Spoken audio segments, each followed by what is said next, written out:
Hello, I'm Louis Metzger, the Director of the Institute for Cultural Engagement, New Wine, New Wineskins, and it's my privilege to introduce to you Mr. Mario Odighizuwa.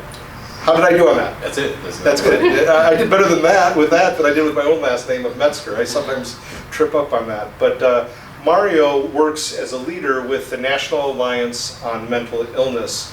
And we're going to be talking about that theme of mental illness in relationship to our subject on our conference, From Isolation to Invitation, a conference on disability. So this is part of our normal sequence with new wine tastings. And Mario, thanks again for your willingness to be interviewed. Awesome, thanks for having me. So again, you serve as the Education's Program Coordinator for NAMI in Multnomah County, correct? Yes. Yeah. So what led you to NAMI? You might want to just fill out the wording again for what NAMI stands for. I mentioned it earlier, but what led you to NAMI to serve in the mental health community? Yeah. Well, NAMI stands for the National Alliance on Mental Illness, and of course I serve at the Multnomah County chapter. So it's the nation's largest grassroots organization. Started the year that I was born, actually, 1983. And same year as mine, but yeah. let's not do any too much searching on that on Yeah. Wikipedia. Yeah. So yeah, the largest grassroots organization started by family members of peers who have mental health issues or mental illnesses. And of course, many peers joined, and they focus on three main things: education, advocacy, and support. Education, Advocacy, and support. So do you mind just unpacking those briefly? What would be entailed with education, advocacy, and support? Yeah. So education is in the way of education programs. NAMI has started off with a family-to-family program, which is a program to help educate family members on how to better support people who have mental health challenges. It's about 8 to 12 weeks, about 2 hours each week, and it answers questions of, what are the right things to do or the right things to say to a family member. What is their diagnosis? Where did it come from? How do we make it better? How do we prevent relapses? So it covers a wide range of questions that family members oftentimes will have in wanting to better support their family member who has a mental health issue. And then from that, NAMI actually, that program itself, the family-to-family signature program, was in the Registry of Evidence-Based Practices, and from that came multiple programs. So they have one now for peers, those who have a diagnosis. They have one for parents. They have one for family members of veterans. So there's several different programs. Similar model, 8 to 12 weeks, a couple hours each week, and they're free to the community. And as you said, it's grassroots, the nation's largest network providing care at a grassroots level. Yeah, absolutely. And we were talking earlier about, just how much we find in the news today, even recently, very recently, on the subject of mental health, mental illness, and yet it's so easy, it's so troubling rather, to see how people can be demonized or marginalized because of mental health challenges. And so your organization is all the more important given those challenges that we face in our society and the marginalization that occurs. So given that and beyond that, what are some of the most pressing challenges you face in your work, Mario? Off the top, I would honestly say stigma. That's probably the largest. And I would say followed by unbelief. Stigma can come in the way of stereotypes, discrimination, bullying, just to name a few. NAMI does a great job of trying to raise awareness and breaking stigma through the different campaigns that they have. There's probably about over 10 different affiliates in our state. Of course, I'm with Multnomah, but there's multiple affiliates throughout the country, one in almost every major city, and they do a lot to push and break stigma amongst youth, groups of color, people of color, communities of color, even the faith community. There's attempts to do that as well. So that's probably the greatest.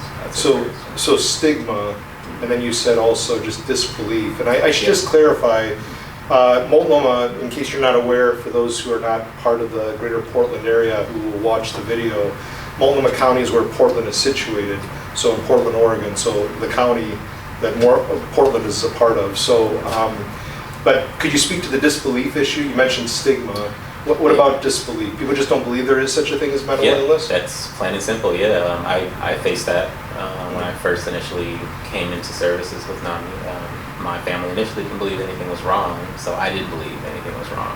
So I continued and persisted in the behavior that I demonstrated until I got to a point where I finally decided, okay, something is wrong. I'm going to have to believe that there's something wrong. And that gave me permission to seek services and get help. Yeah, thank you for the openness on those subjects, and just, again, stigma and then disbelief. Stigma and disbelief. So what are some of the most pressing challenges people face when struggling with mental illness and health in our community and society from your vantage point? Well, definitely groups that bear the burden of unbelief. So there's a lot in the communities of color, African American community, Native American community, Asian Pacific Islander community. We receive requests from different groups all the time. And one of the challenges that we're having to face is cultural beliefs, which can sometimes feed into different mental illnesses. That oftentimes comes up a lot. Another group, you could say, the faith community, believing in things that are not necessarily consistent with like the standard world beliefs might be a challenge. Another group can be, for example, justice-involved individuals or gang members. It's more popular to confess to a crime than to confess to a mental illness. Because it would be seen as a weakness, right?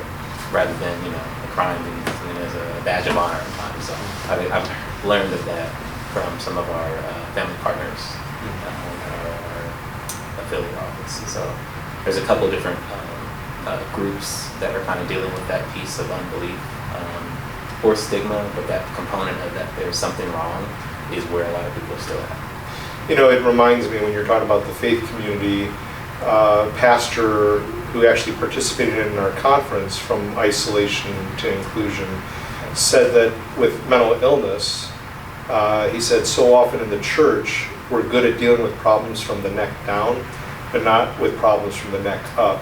And I think we tend to demonize people, as I had alluded to earlier. We think it's a sin issue.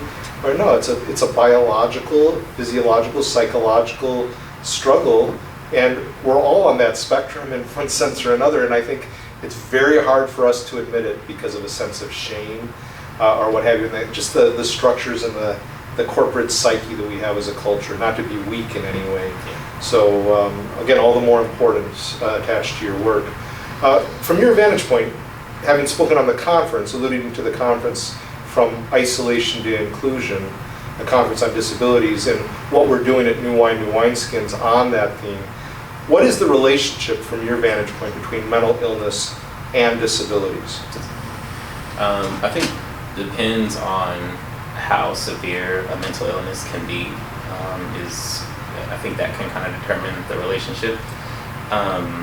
Ultimately, what a lot of providers and even peers now are looking at is how debilitating is it to my social life or my occupational life. Those two domains tend to be the two primary that you look at to see what exactly is this thing doing. And if it is crippling in those two areas, then that's where the term disabling kind of comes from. If you're not able to engage socially, you're isolating, or you are socially, you're not able to communicate, or you're engaging in a way that causes problems with the law, or you're having problems with the law, incurring charges, different ways. Those are the two primary areas that people tend to start thinking, okay, maybe there is something going on here. And I think from my experience and from what I've seen engaging with peers, some people have begun to see the blessing in having certain behaviors considered as pathology, in that they actually have an opportunity to get help that actually can turn their life around completely, where their social functioning is better. They're actually able to hold down a job, they can find a job. They're starting to see the blessing that there are protections. The American Disabilities Act that actually covers mental health issues or mental illnesses was set well before they even found out that they had a illness. So I guess someone in advance created that for them. So, but I would say that would be with the relationship, finding out how debilitating it is in those two domains, the social and occupational functioning, and then going from there to determine how much can I or can I not do, and accepting that, accepting where you are on that. So that awareness, self-awareness, being educated on what's available is a key part. So I would assume some people don't even know about the Disabilities Act, that it's there for them, Sure. correct? Right, absolutely. So that's where education and advocacy comes in. It's access to the information even Yes, through there. absolutely. That issue. So what are your hopes and aspirations toward greater awareness and care for people struggling with mental health, and how might the faith community play a key role in this regard, Mario? Good question. I honestly would like to see, I think that the top request that most people have as far as an aspiration goes concerning mental health is to end stigma altogether. It would be nice to see the faith community launch, for lack of a better term, a war on stigma. That's good language, war on stigma. It would be really nice to see that.